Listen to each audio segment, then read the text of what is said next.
Thank you, Margaux. Thank you for being our guest here in 2025 Torino Jazz Festival. First of all, since you started playing piano at a very young age, could you describe us how it's developed your relationship with your preferred instrument?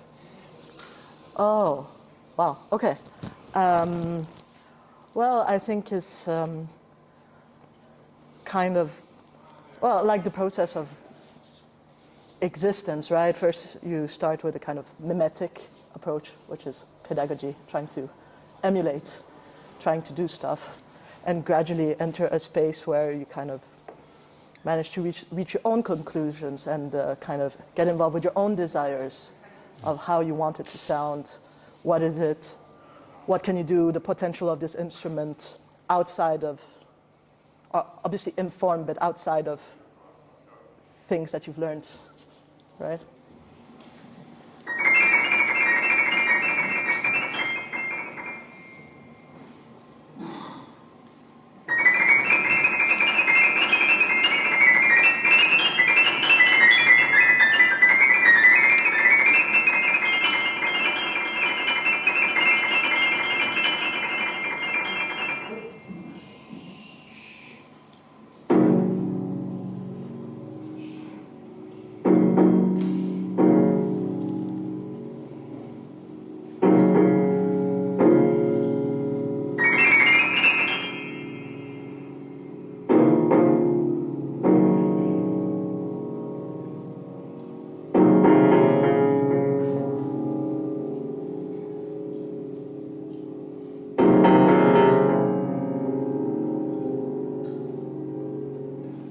And the art of improvisation.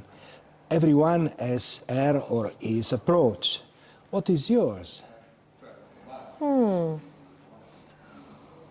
Well, it's there's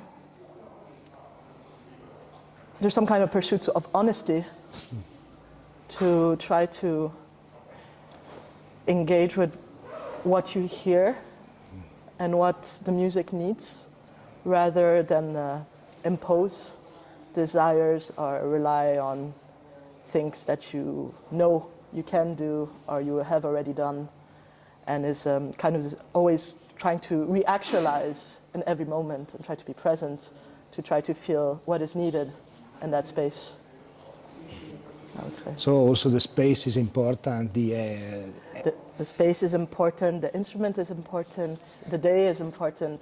the audience too? Huh? And the audience too? The audience is very important, yeah. Yes, definitely.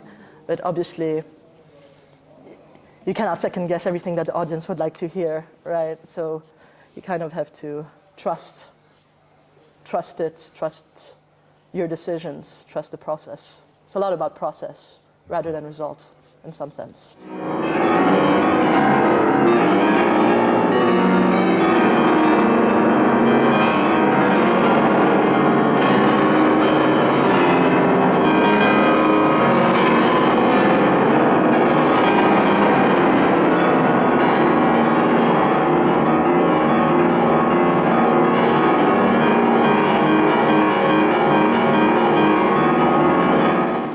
Sometimes are you able to feel a sort of relationship with the audience while you're playing? Yes, yeah. Definitely.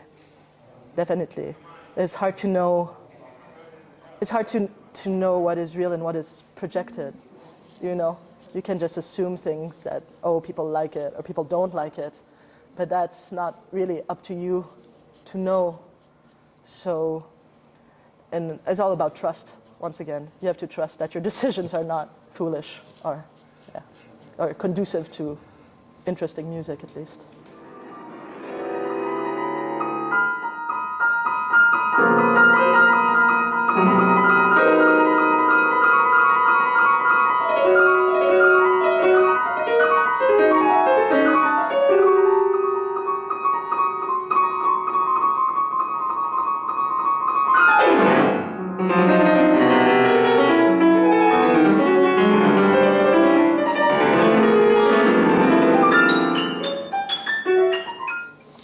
And when composing instead, which are your points of reference?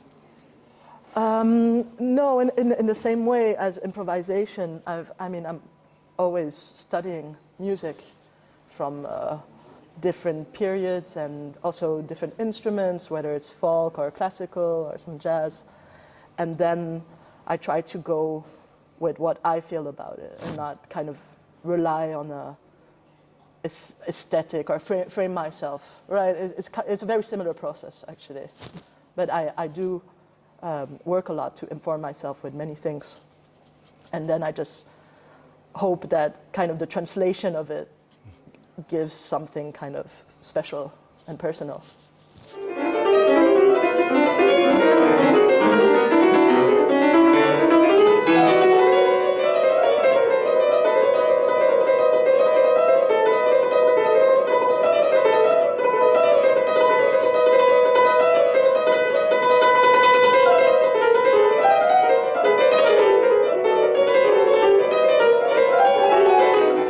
I'm interested to know which is the dynamics and the activities inside ILK, both a record label and an artistic collective.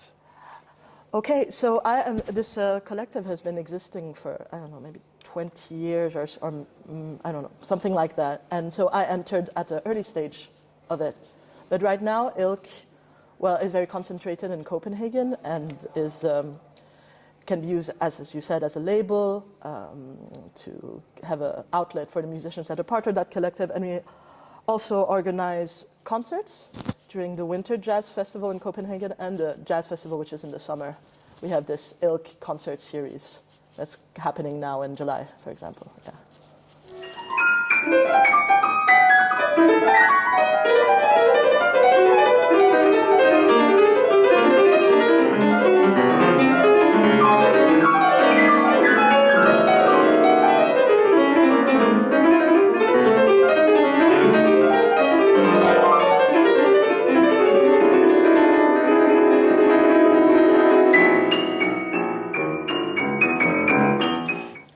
Your latest work with the Collateral Damage project is a quite ambitious one, starting from the fact that it's gathering a wide and peculiar ensemble of musicians. Yes. Could you please tell us something about it?